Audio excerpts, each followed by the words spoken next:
Bismillahi wa ala millati rasoul wa manhajil qadim. Recherche de bonheur dans les deux demeures. Selon Cheikh Ahmadou Bamba Khadim Rassoul. Cheikh Ahmadou Bamba Khadim Rassoul, le serviteur du messager de Dieu, Sayyidina Muhammad. Poème bi di Matlabul Fawzayni te mu wax ci boromam ci dëkkub Touba.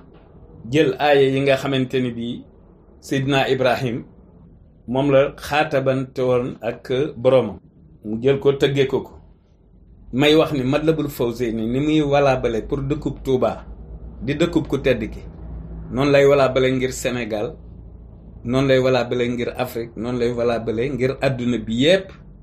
Loolu moo tax ñun waa parti de la vérité Hizbul Haq du ñu amee xalaatu woote kuréel bu mag boo xamante ne bi dañu koy tuddee la coalition du siècle pour njariñu askan wi.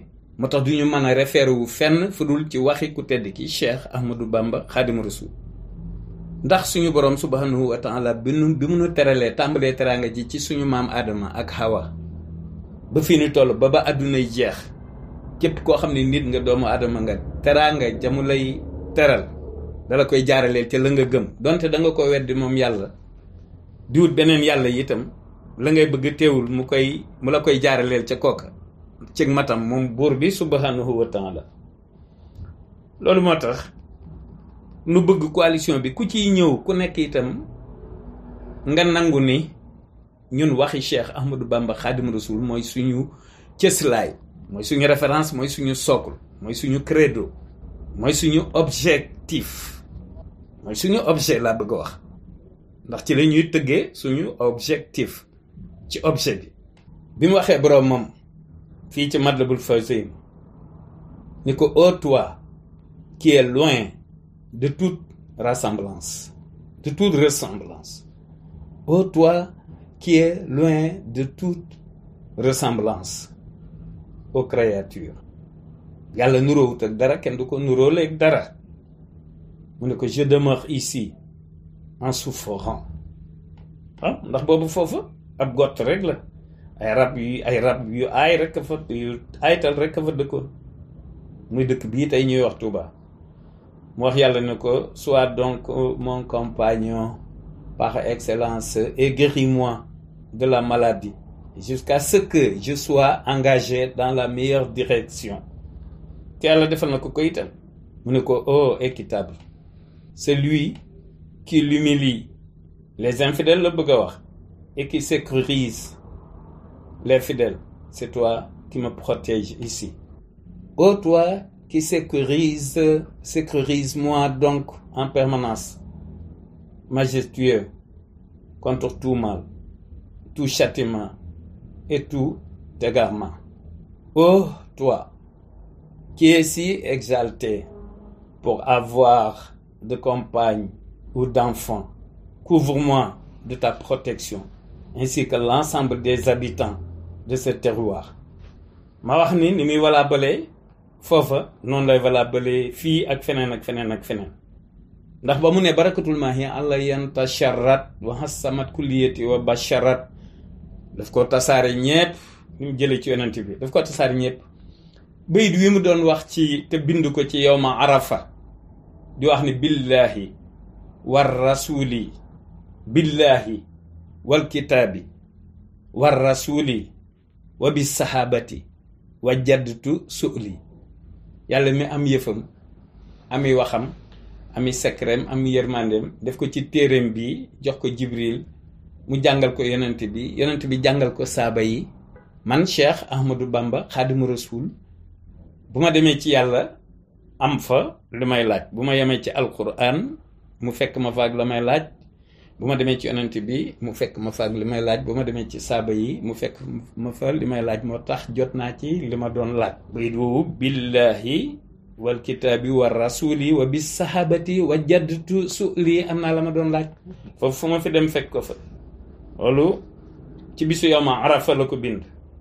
fi mu wax ni ô Seigneur, fais que ma demeure Touba soit comme son homonyme. garab ga tudd Touba ca àjjana nga xamante ni bii àjjana li muy yaatu amul benn dëkkuwaay benn cité wala benn château wala benn palais boo xamante ni bii amul branche boo xamante ni bii tiim na ko te ca garab ga la jógee kon garab ga kenn xamul nu mu toll kenn xamul dayoom mu ne ko sama Tuubaa gi def ko ni turandoom muy lu yéeme bu ko defee bu ñuy construire wala lu mu mën a doon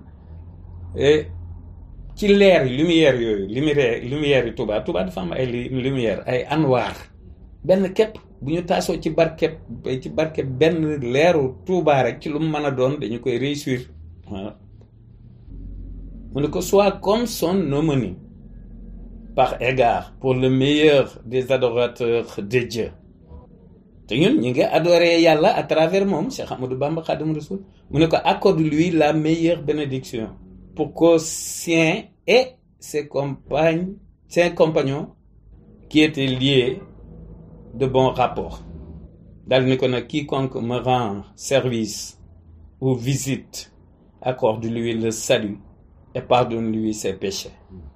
Quiconque m'aime ou se penche vers moi accorde-lui guidance et fortune. Quiconque m'injure ou me blâme aide-le à se repentir et à se soumettre. loolu moo tax ñun ci sunu réew mi fii nu toll nii nuy taxawal coalition du siècle du ñu nangu ginnaaw ñii fi nekk président Macky mii fi nekk ak ñii fi nekk ña leen di remplacer ëllëg doon ñuy fayantoo comme li xewoon ci nguurug Ablaye Wade bi mu fi jógee li xewoon ñun dañoo bëgg ñi nga xamante ne bi ñoo fi remplacer ñii fi nekk doon ñoo xam ni li ku tedd kiy digle la ñuy def dañuy baale waaw ku fi tooñoon ba nga jël alali réew mi wala lu mën a doon itam bu ñu mënee fexe ba nga delloosi ko kenn du jàpp kenn du ko dugal ci kaso bi kenn du humilier kenn waaw du doon Macky mi leen jiite woon du doon ñi mu àndaloon du doon njabootam ñooñu lañ bëgg bis buy jeexal bu fiy jógee ñooñu lañ fi bëgg a installer ñoo xamante ni bii maanaam yërmande Serigne Touba la ñuy dawal c'est important waaw loolu moo tax loolu it dañuy bëgg ñëpp xam ko képp koo xam ni coalition du siècle boo ciy ñëw da ngay bëgg bis boo fee doonee dara di régler ay compte mbaa ngay fayu loolu moom bokkul ci li ñuy fexe ñu bëgg nag ñëpp dégg loolu waaw ba kuy waaj di ñëw itam nga xam li nga fiy fekk na ñu wax la ko. Quiconque a des préjugés négatifs à mon égard tourne son cœur en ma faveur. Waaw fii la yërmande mën a yem. Ô Seigneur, préserve-moi du mal de l'ensemble des créatures et préserve-les du mien. Amen. Ô Seigneur, fais de mon édifice un édifice de salut qui me conduit vers des bienfaits purs. Fii la yërmande mën a yem. Fais de mon édifice un lieu de savoir, de mise en pratique du savoir, en conformité à la tradition du prophète et de magnanimité. Fais de ma construction un lieu de droiture et protège-moi contre la conspiration de tout transgresseur. Protège-moi ma vie durant contre le mal de Satan et de ses partisans qui oppressent à travers les pays. Protège-moi contre tout individu qui ne cherche pas ton agrément. Détourne-le dès qu'il se manifeste. Détourne rapidement de mon autorité et de ma demeure tout ce qui corrompt, d'où que cela vient.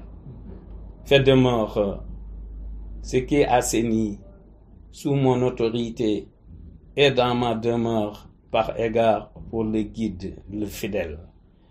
Fais-moi triompher ainsi que celui qui me soutient et préserve-moi de tout ce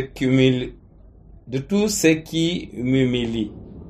Protège ma demeure contre les pervers et fais couler d'eau abondante pour les habitants. moo tax suñuy pexe jubee ak li ñuy xalaat en commençant par Touba le développement Sénégal normalement doit passer par Touba moo tax ñu naan Touba d'abord.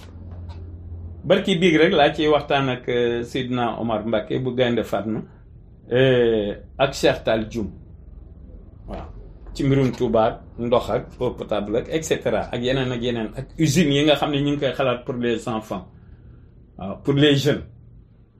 dafa am loo xamante ne bii faw ñu nangu ay xalaat yu bees ak doxalin yu bees ak reconnaître mais nag ci reconnaissance faw ñu reconnaître nii li baax lépp yàlla daf ko dajale ci ku tedd ki dëgg la fu ne yàlla def na fa lu baax waaye lu baax lu nekk nag dafa am lu gën waaw ku tedd ki dafa lu gën a gaaw développement bi mën na bañ a xaar gaz ak pétrole mën na commencer ci agriculture développement bu Sénégal mën na commencer ci agriculture pourquoi pas waaw suuf si doy ndox mi doy jeunes yi doy kon kay wax dëgg yàlla nan jéem a tàmbalee foofu li mooy Matlabul Fawzeyni waaw Matlabul Fawzeyni waaw mooy projet de société ku tedd ki nañu ci référé wu bi ñuy tëgg le réalisme africain téere boobu ñu ngi référé wu ci Matlabul Fawzeyni complexe bi nanu ko wàññi nañu wàññi complexe bi